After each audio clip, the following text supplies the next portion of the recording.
Hey everyone, welcome back to the channel. So if you are using Steam and getting the update failed corrupt update files error, don't worry, you are not alone. It is super annoying when your game won't update, especially after a long wait.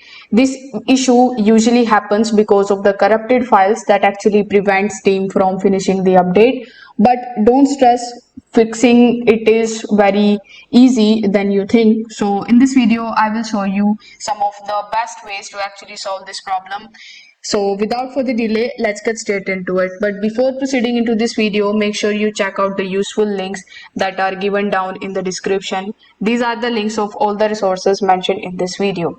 Now first of all, we will start by clearing the Steam download cache. This often fixes the small glitches in the update process, and here is how you can basically do it.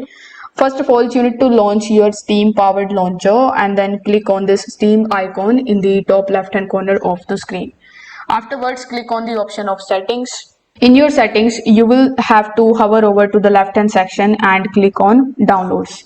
In your downloads, you will see the option that says clear download cache. So you need to click on clear cache and then press OK.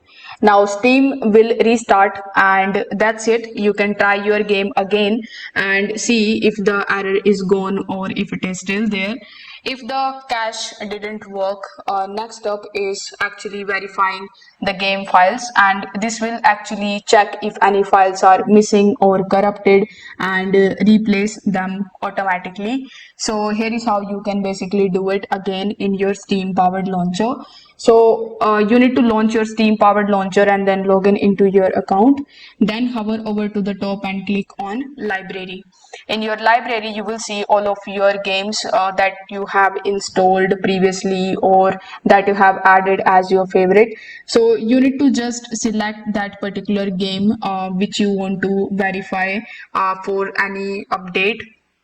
So let's say I want this for verifying. So you need to right click and go to properties. In your properties, you will see the option of verify integrity of the game files. So you need to just select that option, and after that you need to wait for the Steam to actually check for the files, and it will download any missing ones, and once it is done you can try launching the game again. So these were two methods and two quick fixes that you can use in order to fix the problem of update failed corrupt update files error on Steam. If this video helped you out, hit that like button and subscribe for more tips, and let me know in the comment section if you are still having the issues. I'm here to help you out with that. Thanks for watching this video and I will see you in the next one.